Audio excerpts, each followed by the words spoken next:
Good morning, everybody. Good morning. This is first of all, welcome back, Iran. It's a long time no see, Iran. Our driving force behind this class. Thank you for all you do, Iran, and good to see your face again. Let me just tell you that this week, this coming Sunday again, there'll be a class. So schedule in the next coming Sunday a class. But in 2 weeks from now, due to the fact that it's actually the 3rd of Tammuz, which is the Rebbe's yard site, is on Shabbos on June 16th, and I am a scholar in residence in a Chabad synagogue in Brooklyn that they've asked me to come and run the Shabbos of the yard site of the Rebbe. I won't make it back Sunday morning, so June 17th's class won't take place, but then we'll pick it back up again, and we'll continue the classes as long as there's a crowd sitting here. We'll continue the classes. Happy Father's Day on the 17th. Oh, thank you very much. Thank you. Is it going to be in Crown Heights? Are you going to Crown Heights? Yeah, I'm going to be in Crown Heights for that weekend. Okay. So it's a simple class, but it's going to be a simple class in the sense that it's not going to be one subject. It's a collage. It's a collage of ideas that I'm weaving together, but it's one simple point. And the one simple point is that Rebbe's view on the touch of what a person does to everything in Judaism. And to a certain degree how it gets redefined by the human touch. And I'm going to walk you through multiple different talks and ideas of the Rebbe that you'll realize how the Rebbe believed in it in so many different worlds of thought. From Torah to mitzvot to Jewish law, the Rebbe had such an affinity to what the human touch is about and how precious the human touch is in God's eyes that it overrides, proper English here, it overrides other dimensions of Yiddishkeit because of the human touch. But I want to just give you, we do this always, just a little bit of history and see in storylines in Jewish history how other scholars face such challenges to talk about the human touch. So I'll give an interesting story I read recently, and it's a beautiful story. We Bostonians connected to the history of the Soloveitchik family, which has been a blessing for us Bostonians to have that great of a personality that considered Boston his residency. His grandfather was Rav Chaim Soloveitchik, one of the leading scholars and the head of the yeshiva of Brisk. And his grandfather in the early 1800s, early 1900s was one of the great personalities in the Lithuanian Jewish world. His works on the Maimonides was famous. His scholarly writing on the Talmud was famous. He had two sons. One of them is Rav Moshe, who was the father of Yosher Ber Soloveitchik, the Bostonian Soloveitchik, and one was Rabbi Yitzchak Zev, the Griz he was called. Two sons he had. One day, to Rab Chaim Soloveitchik's home, two Hasidic Jews traveling business, not clearly why they were traveling, came as guests to his office. And as newcomers to town, they entered the Rab Chaim Soloveitchik study. He was a law of Torah that when guests come, you welcome guests, you make them comfortable. That's Jewish, basic Jewish law. And he called in his son, the Griz, and he said to his son, go see if the Rebbetzin, referring to his wife, is at home. Because if she's at home, I want to bring them over to eat something. They're travelers.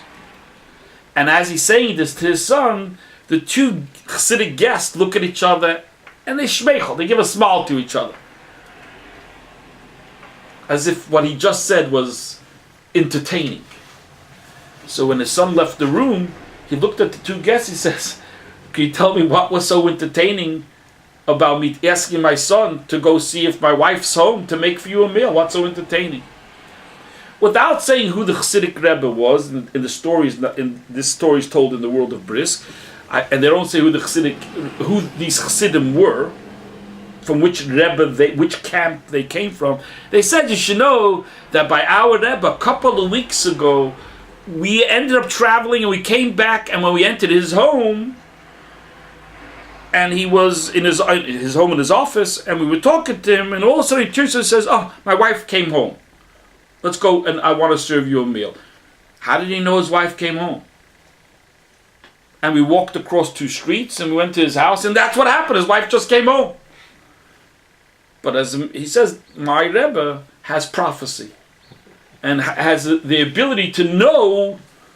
He doesn't have to send his son to find out when. That's what these 2 Chassidim said to Rav Chaim Soloveitchik, the Brisker Rav. The Brisker Rav looked at them and said, "You're right." And this was his expression. He said, "Sayayte Deshmaya," which is Aramaic, meaning God's assistance happens to every person in what they want in their life to be important. And if you truly are one and connected to the will of God, God knows what you consider important. And therefore He assists you. I find it important and ask God's assistance in the study of Torah. And that's where He assists me. Other things, I don't call upon God to assist me. That was his response. So sit back in 2 seconds and analyze what just happened here. The Chassidic master used God's assistance for a person, to help a person in a simple thing of eating a meal. Hungry people. Rab Chaim says what's essential to me is my knowledge of Torah. And that's where God assists me. The moving into the human relationship side of Judaism, understanding its significance in the most simple touch of serving somebody a meal and finding godliness in it, versus taking the established godly routines. A mitzvah, learning Torah. Those are established godly routines that are set up in the system.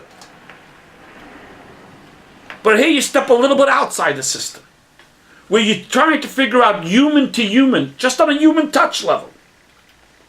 Serving somebody a meal becomes a godly act. That you find that your assistance from God should be invested into that. You start sensing how the Chassidic movement was going this way a little bit. And they started to move their way.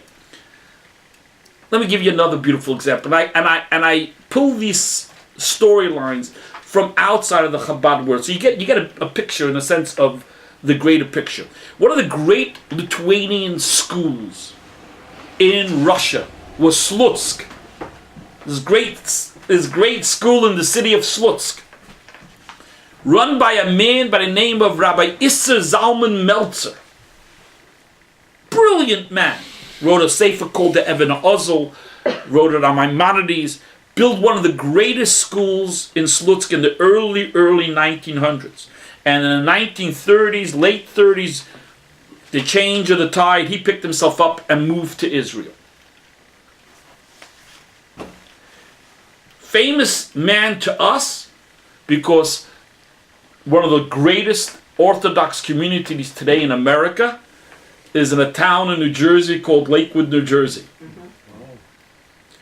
Who is the founder of Lakewood, New Jersey, which, by the way, today is made up of 50, 60,000 Jews living in Lakewood, New Jersey. It's huge. It's no more. There's a Chabad house in Lakewood, New Jersey. I mean, it's huge.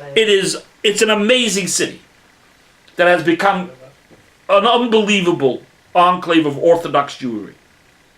Who's the founder? Rab Aaron Kotler. Who was Rab Aaron Kotler's father-in-law? Rabbi Zalman Meltzer. This great leader from Slutsk. who took him as a son-in-law in the 1920s. Took him as a son-in-law in the 1920s in Slutsk. Back then. When the whole turnover was taking place in Europe, Rabbi Cutler came to the States as a son-in-law. Rabbi Meltzer, his father-in-law, moved to Israel. Something very interesting happened with Rabbi Rabbi Meltzer in his last 20 years of his life in Israel. He lived until the late 50s. What happened was he took on a little bit of a liking to the Hasidic movement. He lived in Tel Aviv. In Tel Aviv there was a Slonim Rebbe. Slonim Rebbe was the Weinberg family. Great Hasidic dynasty, goes all the way back to the Baal Shem Tov's times, this Weinberg family. The Slonim Rebbe's name is Avram Yeshua Heschel Weinberg. Avram Yeshua Heschel was the Apter, was a disciple of the Baal Shem Tov. By the way, Avram Yeshua Heschel from the conservative movement is a direct descendant of him as well. That's why his name is Avram Yeshua Heschel. This Weinberg family was connected to the Apter. That's why his name was Avram Yeshua Heschel Weinberg. That was his name. And he was the Slonim Rebbe from the city of Slonim in Russia. And he survived the Holocaust and made it to Israel. And the Slonim Rebbe, together with Rabbi Meltzer, Rabbi Meltzer used to walk by the Slonim Beis Midrash, to walk by the house of prayer of the Slonim Rebbe, and he loved their nigunim. And then he would sometimes walk by on Friday night, and there was a tish. So he would walk in and sit and listen, and he loved the ruach, the whole spirit of the room was so soulful to him. It was a whole different spirit than what he was used to. From a yeshiva world of academia to all of a sudden in a room, people swaying and singing and unity and oneness. It was transforming to him. It was an unbelievable experience. Well, when the son-in-law came to visit him, Rabbi Aaron Kotler would come to visit him, he didn't like this new direction that his father-in-law was like leaning towards. It wasn't his cup of tea. Then all of a sudden his father-in-law was taking a liking, and he would come home singing a nikud that he heard in Slonim. He didn't enjoy it. Rabbi Aaron Kotler wasn't the person who held back words. So at a Friday night table, he said to his father-in-law, listen, I think you have to remember where your roots are. I think you have to remember who you represent and the history of Lithuanian Jewish knowledge. This little detours is not... His father looked at him and said, Rabbaran, I want to tell you something. When it comes to an argument in Maimonides, I have to listen to you. Because when it comes to Maimonides, understanding of Maimonides, in the world of academia, my dear friends, you're a giant. And you have a right to argue with me over Maimonides. But when it comes to understanding the soul of a Jew, shh. Shh. Allow me to understand that. Don't interrupt. Again, you see, all of a sudden, a whole movement of thought that you start taking the relationship out of this godly structural design, where all of a sudden it's about learning, it's about doing a mitzvah, yes, it's about that, without question. But there's a whole nother dimension that comes into play. And in that dimension, it's about the human touch. It's about how you understand the uniqueness of the human being. So can I go back to the story of the two Hasidim visiting, and when they said that their rabbi would know that his wife was home, the answer by Soloveitchik was that he wanted to know Torah. He wanted to use God for the study of Torah. And that his wife, he could find out. Father, why do I need to call upon God to tell me if my wife's home to make the meal or not? I'll send my son. So the two Hasidim that visited were really being disrespectful. You know what? We'll give our side commentaries along the way. How does that sound? I'm not right now. I'm gonna leave the story as it is. Okay. To me, it's more the lesson and the moral of the story than getting involved on each one's personal agendas. I can't figure everybody out. All right.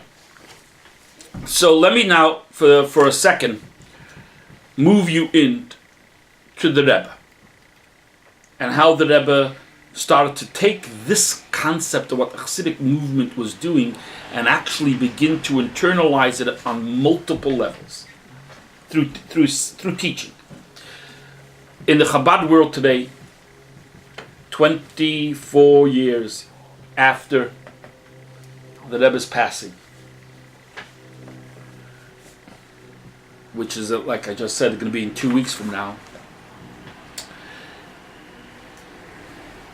the Rebbe said a famous Hasidic discourse that he authored to go public and to print it public the last Shabbat before he had a stroke in 1992. And after he had a stroke in 92 until he passed away, there was nothing that he authored. He was physically impossible to author. And this Hasidic discourse became very famous. It's like the last Hasidic discourse that we received from the Rebbe. The Rebbe actually built this Hasidic discourse on a discourse of his father-in-law. His father-in-law said this discourse in 1927 on Purim. And when he said this discourse on Purim, this was in the throes of communism. And he was sitting in Moscow, and he said, I know that there are people in this room that are part of the Yavseksia, which was like the Secret Service, the NKVD, I forgot the KGB. And he says, I know you're present, and I know you're listening to me, and I know whatever I'm going to say is going to go back. I'm not scared of you. I'm going to say what I have to say. And this was a famous discourse. He said that. That Hasidic discourse, what he said in 1927 in Moscow, got printed for the first time in 1951.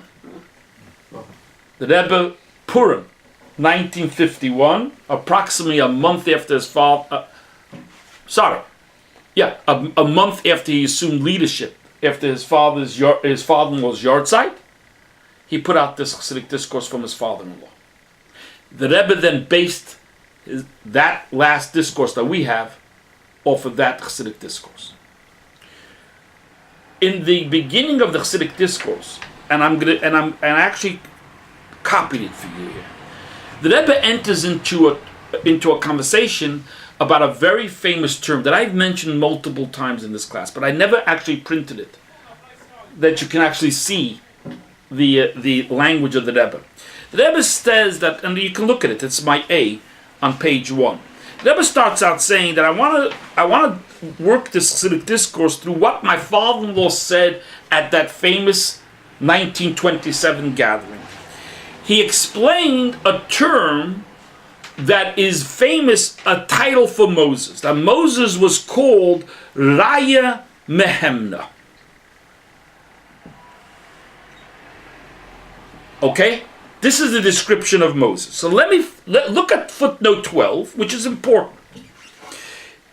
The term Raya Mehemna actually begins with the roots in a Midrash. The term Raya Mehemna is Aramaic for Raya, meaning a shepherd, Mehemna, a faithful shepherd. The term actually begins in Medrash, and the Medrash doesn't use Aramaic, use Hebrew. What's the Hebrew for it? It's a Medrash in the beginning of Eicha. The Medrash refers to Moses as a Roya Nema. Where is that in Hebrew? In Eicha. in the beginning, in the Midrash, in the beginning, look at footnote 12. The original term is Roya Neman, a faithful servant. No multiple interpretations to that. That is simple. The Midrashic view is that why Moses was called a faithful servant. He did his work faithfully. Which in let's just develop that. The Midrash is simply saying a very simple thing. Moses' relationship with his job wasn't rational. He was committed to it on all levels, with pure faith in the Jewish people. And therefore the term Roya Mehemna is a terminology that is defining Moses. Along comes the Zohar, and the Zohar turns it a little bit. And by turning it means it uses Aramaic language, which opens up this term to another meaning. The Zohar says Raya Mehemna, a shepherd of faith. And all along comes the Zohar and explains what it means. That Moses shepherded to the Jewish community faith. The Jews struggled to believe in God beyond their comprehension. Along comes this great leader who shepherds faith to the Jewish people. So he's not a faithful shepherd, the way the Midrash sees it in its natural meaning, that Moses, it's a term about Moses. No, this is actually a term about the Jewish people.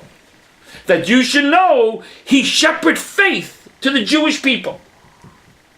And the Rebbe spells it out. If you look in this thing, the Rebbe is a faithful shepherd of the Jewish people, or he shepherded faith to the Jewish people. It's not a play on words. It's two fundamental differences. One is the basic Talmudic interpretation, and the basic Talmudic interpretation is Moses, and there's Midrashim all about how God saw Moses as a faithful shepherd. And it's all about the uniqueness of Moses. Along comes the Zohar and adds a spiritual twist. What's the spiritual twist? It's not a term about Moses being a faithful shepherd. It's Moses shepherding faith to the Jewish people. That it's a whole spiritual relationship of the Jewish people with God, that the Jewish people should have this higher than natural, higher than intellectual, higher than just basic, an obvious relationship with God. Faith represents this inner, deeper relationship with God. Talmud, the obvious concept of Moses being to the Zohar, to the spiritual.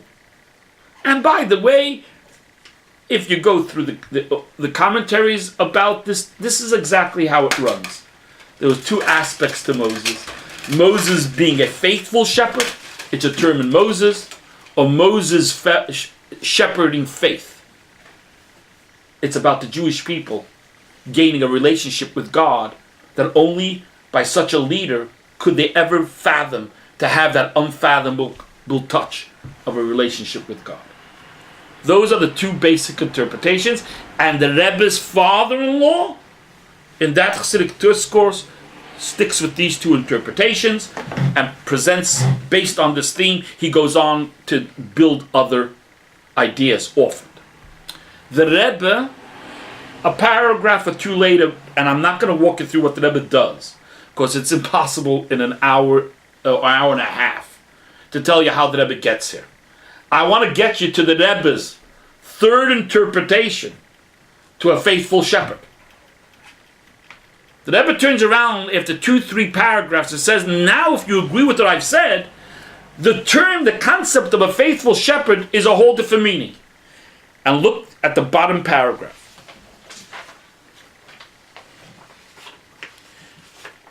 The primary activity of a shepherd of faith is to sustain and nurture faith itself. A third meaning in a faithful shepherd. Not that he's a shepherd that is faithful, not that he shepherds faith. You know what he does? He shepherds to faith. takes the mitzvah of faith to a place that the mitzvah itself couldn't go. So God gave us an obligation to believe in Him. Read the books. It'll tell you what the obligation is made up of. But then along comes Moses and shepherds to the mitzvah of faith.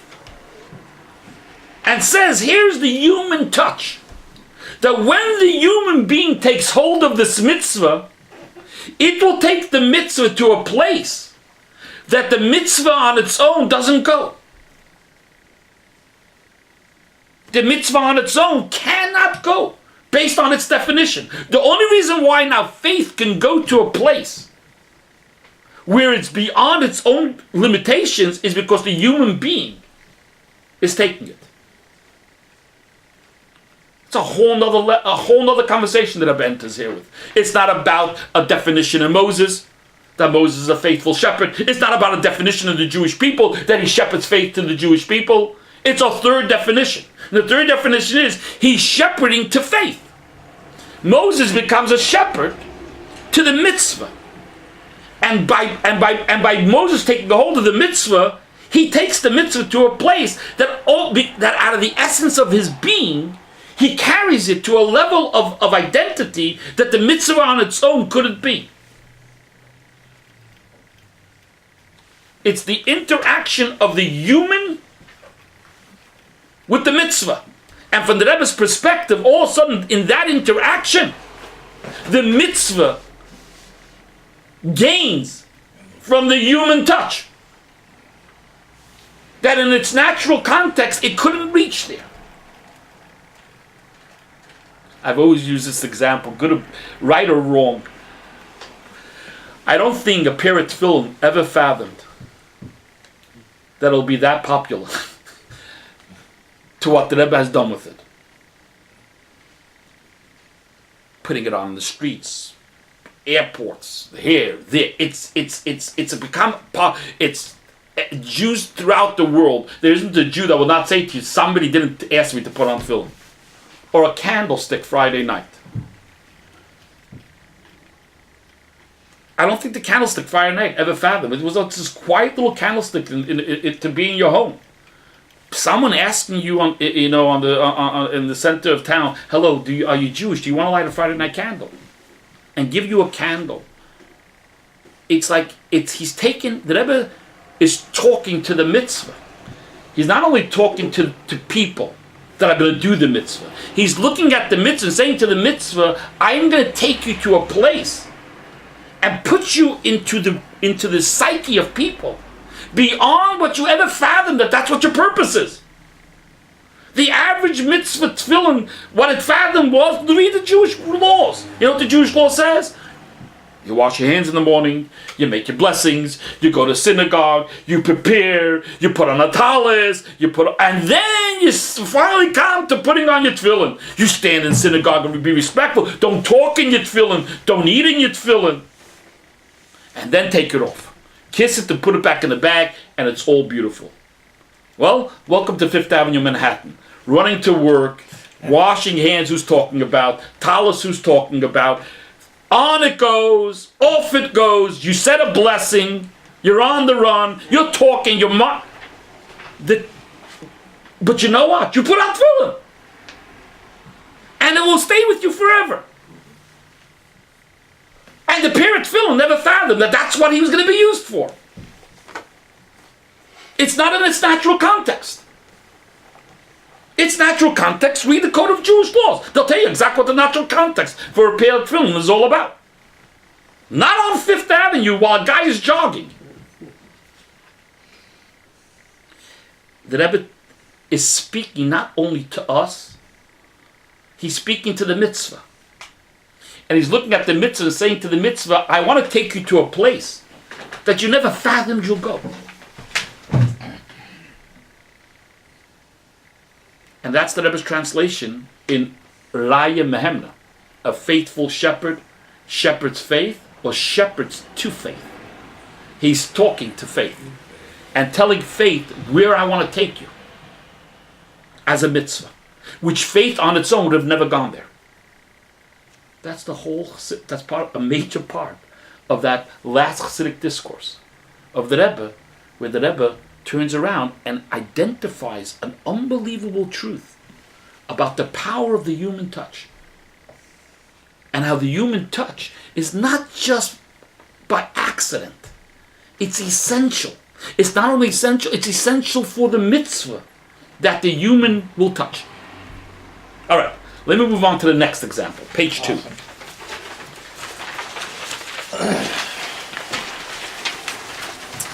The Rebbe of Farbrengen, Yutes Kislev, 1954.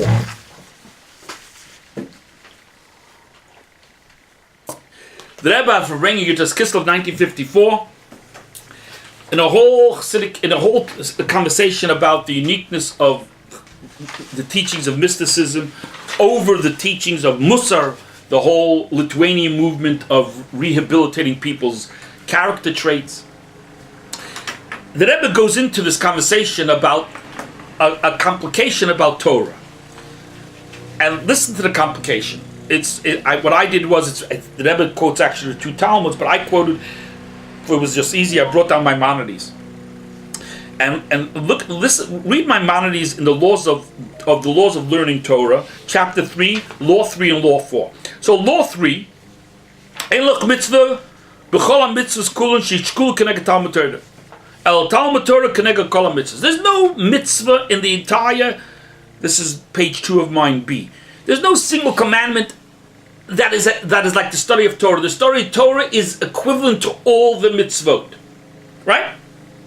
And therefore, in every instance, study precedes practice. What a great law. Because in this law, what is Maimonides saying? You can have somebody who needs something desperately, but you have the right to ignore, because that's only one mitzvah. Study of Torah is all the mitzvahs. So why would I go give up 613 to fulfill one? Doesn't make sense. Law 2. Let's say this is law number 4, right? In the second law. If the one is confronted with both the performance of a commandment and the study of Torah, if it's possible for others to do the mitzvah, he shouldn't learn. He shouldn't break up his learning. But if there's no one else to do the mitzvah, then you have to. Why? That's only one mitzvah. I'm going to stop learning, which is 613. But Maimonides, all of a sudden, the second law comes back and seems to contradict himself in the first law. In the first law, he lays out that this is the study of Torah is 613. It's the entire mitzvahs. But then he comes back in the second one and says, but 1 second. Even though it's the 613, I want to tell you something, that when there's a mitzvah that no one else can do, you gotta stop learning. You gotta do it. Although it's only one mitzvah. So I'm stopping 613 for the sake of one mitzvah. And the Rebbe asks the question, how do you make this work? And the Rebbe goes into a beautiful interpretation. And here it goes. There is Torah within its own reality. God created the world, and when God created the world, he said, I created for the Jews and for Torah. It's a Midrash in the beginning of Genesis. Torah is an expression of God, but it has nothing to do with us human beings. And therefore, to a certain degree, even the angels said, give us the Torah. That famous, all the kids sing the song, the angels wanted the Torah. It's a Midrash. It's a Midrash. It's a Talmud in Shabbat, in the Tractate of Shabbat, that the angels argued that don't give it to human beings. Torah is an expression of God independent of anything. Then comes Torah, the Rebbe says, when a human being touches it. And when a human being studies it, that Torah goes beyond the Torah in its natural context. So as how God gave the Torah and how the angels wanted it, and it should never hit the human world, and it should never come into the finite world, that's an expression of God. That type of Torah, the Rebbe says, is equivalent to the 613.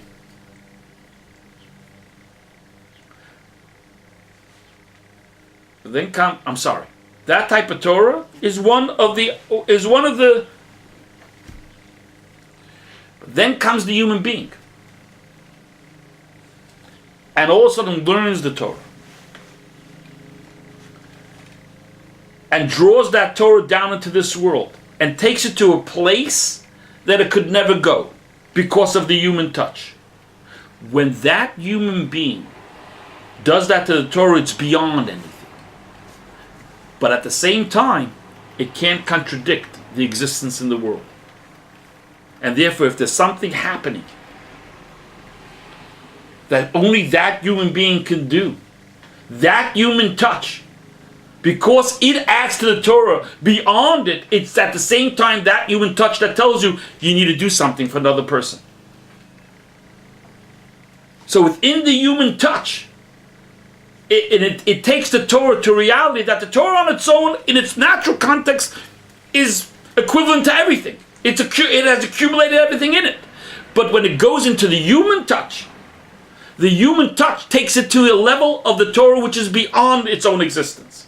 And although in its own existence it's equivalent to 613, now it's beyond it. And in that beyond it, all of a sudden that human touch looks at the Torah and says, help someone else at this moment if no one else is there to help. And it supersedes the existence of the Torah.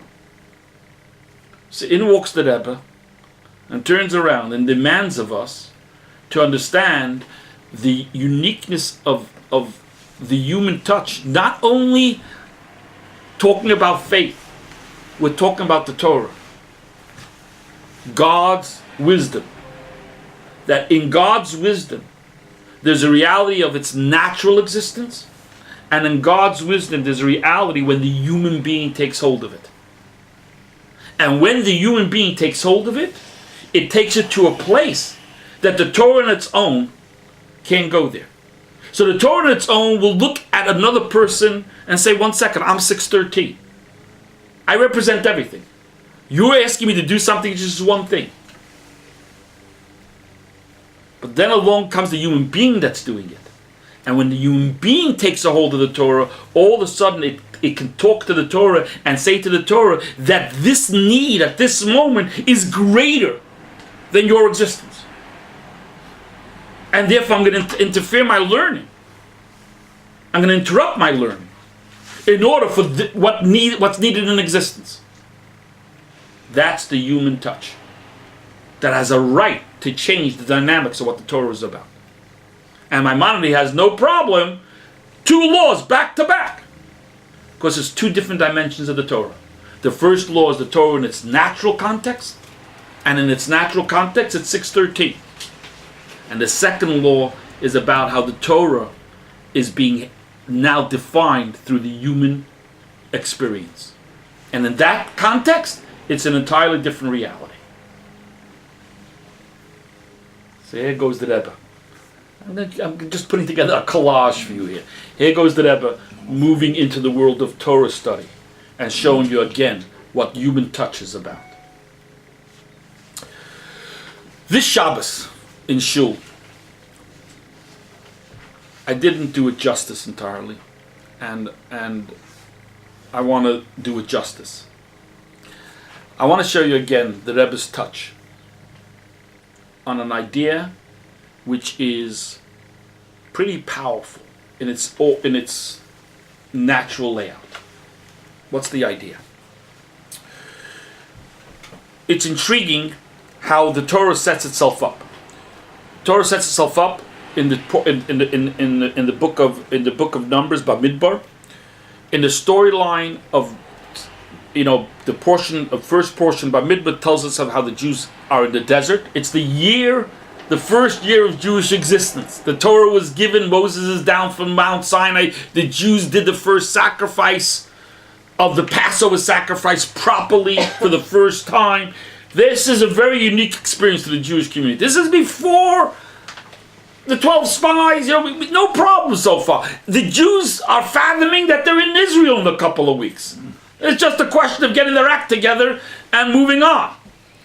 And Moses inaugurates for a week. He works the temple as a trial test run, and then the temple the tabernacles begins to function for real. When does the tabernacles begin to function for real? Rosh Chodesh Nisan, before the first Passover. And how does the tabernacles function for real? It's the inauguration of the 12 tribes. And that's the whole portion of Nassau. The second portion, the 12 tribes, each one a day, and go into the portion of Nassau in the book of Numbers. It's the most repetitive portion you'll ever have, because the Torah spends precious space repeating what each tribe did each day with their sacrifices, the gifts they brought, the celebration, the head of the tribe. It was a party each day for a different tribe. And they celebrated. I can imagine those 12 days of pure celebration. You're witnessing how the concept of God being part of your existence, taking hold. Because you saw how the sacrifices were being burned from heaven. You saw how the bread stayed fresh. You were seeing the hand of God. That God said, I want to reside amongst you. In those 12 days, it was unbelievable. The whole community had first-hand experience. And then we come to the third portion, Bahalotcha. The Torah transitions out of that story of 12 tribes celebration, 12 days, and it goes to a story that Aaron shall light the candelabra.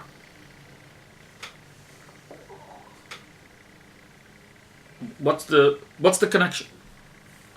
And to a certain degree, so there's multiple, this is world of psychology here, there's multiple connections being made here.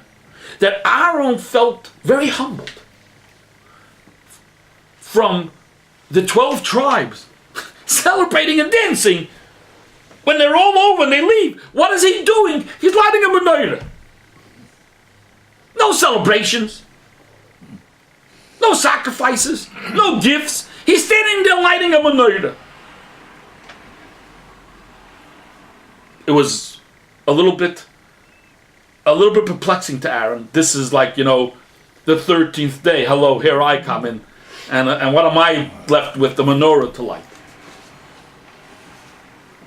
The Midrash opens it up even greater. To the Midrash, it goes into this theological dilemma, not just the psychologically of how he was, contrasted to the tribes. It goes into a whole theological dilemma that Aaron had. There was so much light of God's descending, and there was so much pure spiritual bliss of godliness. His little menorah lighting, in the midst of that unbelievable godly descent into this beautiful home, it's almost like a person lighting a candle in a room that's flooded with sunlight. What's the purpose? It's totally not noticeable. So why are you walking around with a candle making believe that your candle is lighting the room? There's windows from all four sides and the sun is shining. You need your little candle to walk around to light the room. And make believe that this little candle of yours is giving light.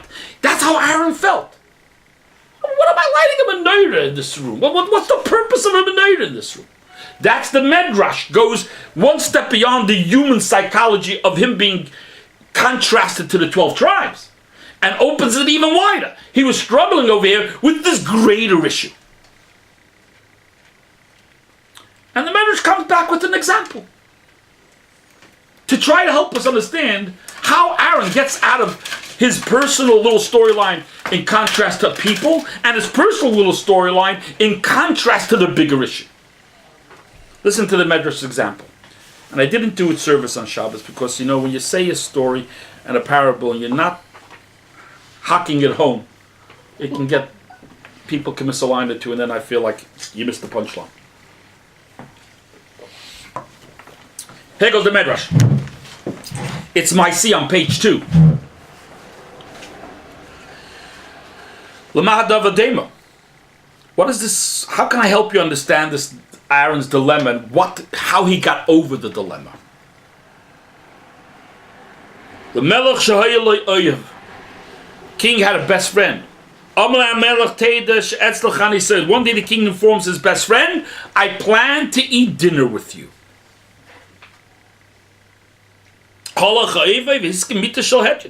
So this best friend quickly goes to his house and sets up a bed, but he's a poor man. So it's a very, this is not the world of Astoria. It ends up being in the Ramada Inn type of a bed. You know what I mean? It ends up being one of those little beds, a cot.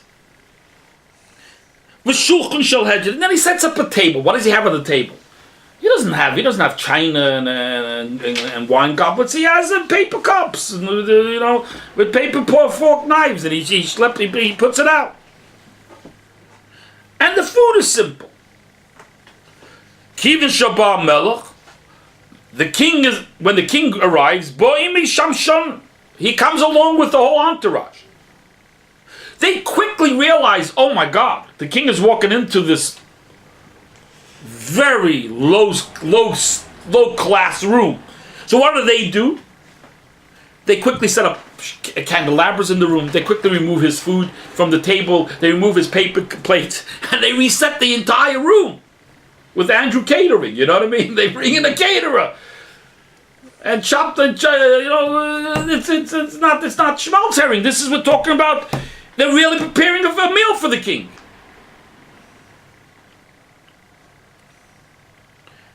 What does the friend do? He realizes, oh my God, I'm embarrassed. So he quickly starts hiding everything he prepared. That the king shouldn't even notice that he put out a schmaltz herring. The king shouldn't even notice that there's paper goods in the house. The king shouldn't even notice the cot that he set up for the king. It's embarrassing. So he hides everything. This is the Midrash. Amalei HaMelech. The king says to him, he said, did I not tell you that I want to eat with you? Why didn't you prepare anything for me? So the friend turns around and says, I witness all the greatness in your entourage and what they're laying out for you. So I'm embarrassed. So what do? So I hid everything. So the king turns to Amalei HaMelech, Chayecha, I want to tell you something. By your life, Shani Pesas Kol Klishe Vesi. I'm not interested in my in the goblets and what they have set up for me. Ubishvil Avoscha Eni Mishtamash El B'Shaloch. And because I love you, I only want to use yours. And with that, the Midrash ends. What happened is irrelevant. To the Midrash, the key important thing here is that the king informed him, I want yours. And that carries the day. The last thing we know about what the friend did was hiding everything. That's the last thing we know what the friend did. What happened at this point? It's not relevant. The key thing that the Midrash wants us to end with, knowing that God desires what we give. How it happens is not relevant. So the impression the Midrash leaves us with is the person in his own psyche is embarrassed. The person out of his own nature is putting everything away. That's what the person, because in the bigger picture of things, God has, compared to what we have, is infinite. But you know what? God wants it. God will figure out how to eat my herring. Because he wants it. It's what he wants. I personally don't know why he wants it. I personally, I'm hiding it. But he wants it. That's how the Midrash ends. God turns around and says, I want it. Which is, by the way, the psychology of Judaism for years. What's the psychology of Judaism? Listen, whatever you do, don't hold yourself too big about it. Because it's not really about you. What is it about? It's about God. Why does he want it? I don't know. He wants it. And with that, just go with that. And therefore, to a certain degree, what we do is humbled. Doesn't have the value because we're not asked to give it value. We're asked to put ourselves aside. And in putting ourselves aside, we just simply accept the fact that God wants it. And with that, we live. And that's how the Midrash ends. The Midrash doesn't even turn back to say, oh, 1 second, the guy felt better about himself. 1 second, the guy actually went ahead and put out a beautiful meal. No. It's not important. What's important to the Midrash is the punchline that God wants it. Okay. Turn to page 3.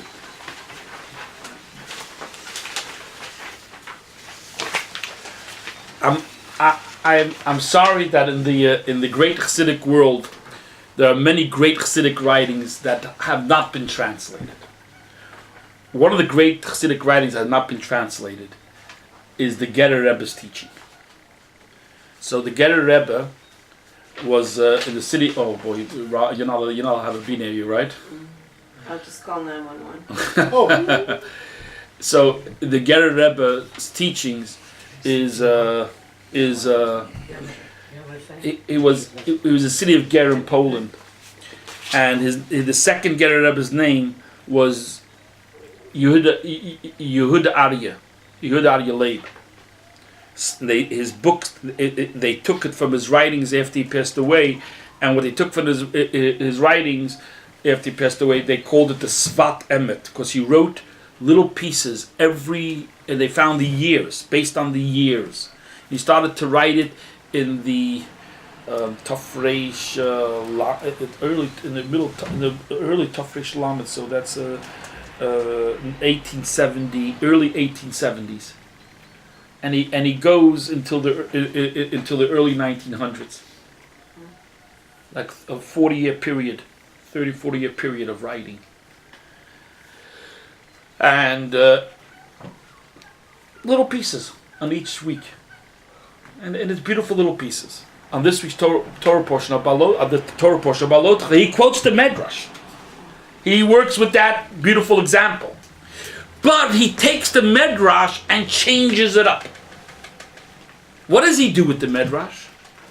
He says like this. He quotes the whole Midrash. But then he says, but I want to tell you something. That the servant turns around and resets his food. Again. And he was not embarrassed.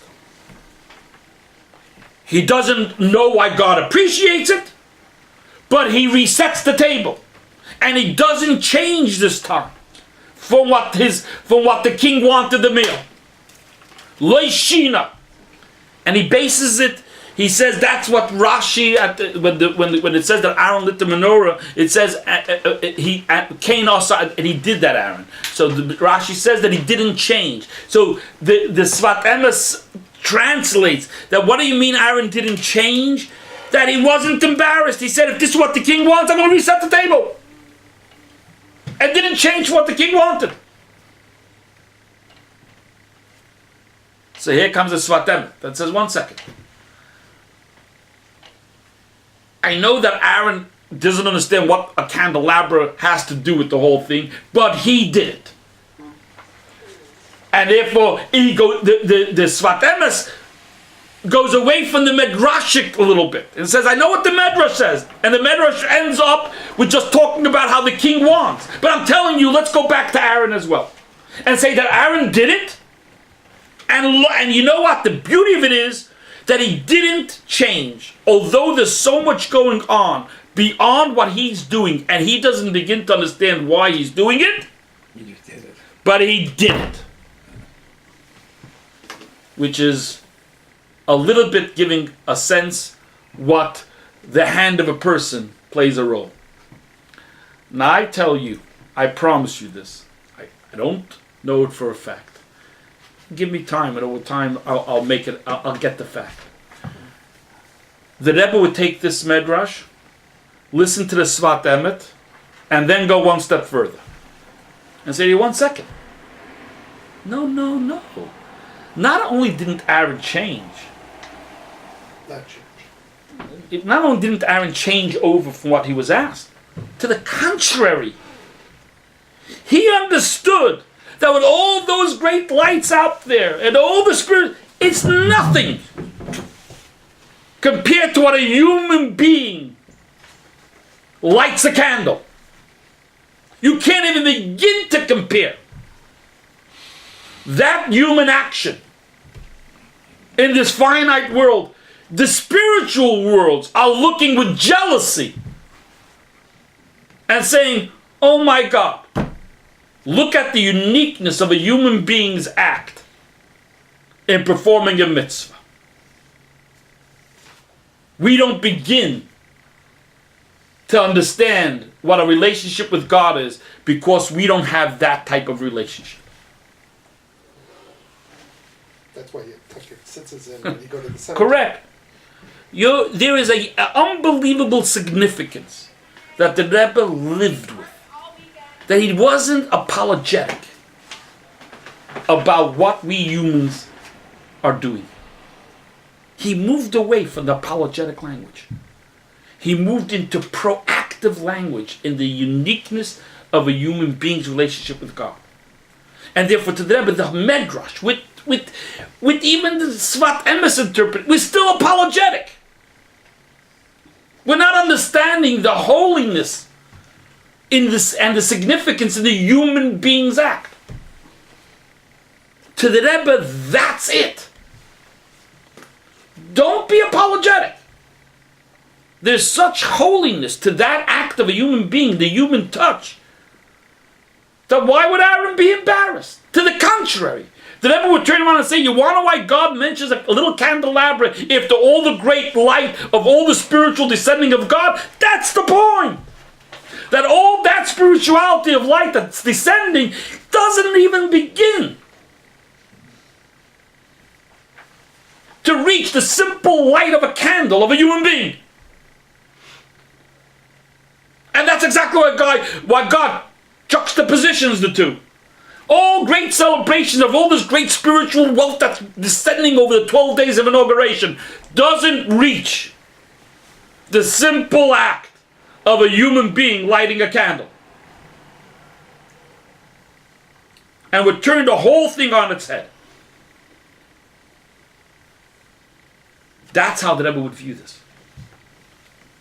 He moved it entirely away that the human act needs to apologize to all the spiritual worlds that are so much holier and godlier that almost you ask yourself in embarrassment, why am I even lighting the candle? And like in the Midrashic landing, I'm going to go hide my little schmaltzering. How can I even begin to match? And the Midrash is all apologetic. And at the end of the day, the Midrash simply says that God wants it. But you remain apologetic. And the Svat Emes turns around and says, no, let's do it even better. Just do it, because you have to do it. Give you credit for you doing it. To the Rebbe, no, don't go there. Understand that to the contrary, he would turn everything over and turn around and say, it's behooving upon us to understand that in that simple menorah lighting, God is willing to juxtaposition that simple lighting of a candle of a human being to the entire spiritual wealth of 12 days of celebration. Go. The commentary from Rav Hertz on the Parsha, the lighting of the menorah, said that this was the only thing that was left over after the destruction of the Second Temple, and you see it in the Arch of Tuttons. Yeah, he's based on Nachmanides. Nachmanides is the beginning of this week's Torah portion speaks about why did God juxtaposition the mitzvah of the menorah versus other mitzvahs that were in the temple. He goes down this path because the menorah survived beyond the temple, and that's another whole idea. Okay, I want to end this class with something that I brought up a couple of weeks ago, and I want to I don't know if it was in a class, I don't know if it was at a speech, but I want to tie it in so you'll see the Rebbe in his real glory in this whole idea. There was a man by the name of Yitzchak Yaakov Weiss. He was born, back then Ukraine and Galicia. The borders were, the borders kept on moving around. So I can't even tell you, if it was part of Ukraine, part of Galicia. But he ended up going to Munkach, and his youth, this Yitzchak Yaakov Weiss, in the 20s. And he became very attached to the Minchas Elazar, Rab Chaim Eliezer Shapiro, the Munkach Rebbe. He actually gave him his smicha. And then this great man, Yitzchak Yaakov Weiss, moved on during World War II, ended up for a while in a city in Galicia being a rabbi, then got hired in Manchester, England, became a big rabbi in Manchester, England, and then it was around 1970 that one of the leading rabbis of the Hungarian Haredi world in Jerusalem passed away, and they hired him. They brought him over from Manchester, England, and he passed away in 1988. So the last 18 years of his life, he was one of the leading authorities, and he wrote in his writings was Shalosh Teshuvos Minchas Yitzchak. That's what his name. They named it Minchas Yitzchak. He was this Hungarian great halachic authority, really one of the leading authorities. And many people read his writings on law because he was a brilliant scholar. He never met the Rebbe. He had an only child, Leibish. And Leibish today is the head of the Satmar community in Manchester, England, and a scholar in his own rights. And Leibish helped put out his father's writings. Recently, Leibish tells a story, which, if you don't know the story behind the story, you wouldn't pick up on it. He says like this. He says, my father... if you look at his third volume in his writings, Minchas Yitzchak, his writings on Jewish law, it says, my father in the third volume was asked a question. There was a patient in Hadassah Hospital that was put into quarantine, and whatever the patient touches, when he leaves, gets burnt. From sheets, to blankets, to pillows, to his pajamas, whatever he touches gets burnt. He was a religious man, and he was going to be in quarantine for 10 days. So the question became, should he be putting on tefillin? Because the tefillin, after the 10 days, was going to be burnt. And the doctor said to him, we got no choice in the matter. You want your pair of tefillin, you can have your pair of tefillin, but it's not leaving this room. It's going to be burnt with everything else that has to be burnt. Like majority of authorities, he ruled along the lines that he should not be putting on tefillin. Respect of the tefillin that will be burnt after 10 days, don't put on the tefillin. Volume 4 of this man's writing comes out 2-3 years later, and in volume 4, in the back of volume 4, he says, I want to revisit one of the previous decisions I made about a person in quarantine. And he says, I'm revisiting it due to somebody who I consider important, who I read of his writing and realized that I should rethink my position. And therefore I say that the person who wants the tefillin should be allowed to put on tefillin, although the tefillin will be burnt. The son says, in the writing in volume 4, he doesn't say, who was this person? What was the writing? It was the Rebbe, the son says. He said he read from the Rebbe that the Rebbe questioned that the soul of a person who is nurtured by a mitzvah and needs the mitzvah for not only his mental spirit, but even for his physical health, because he's connected. Koach nefesh. Yeah. And now you have the object of the mitzvah.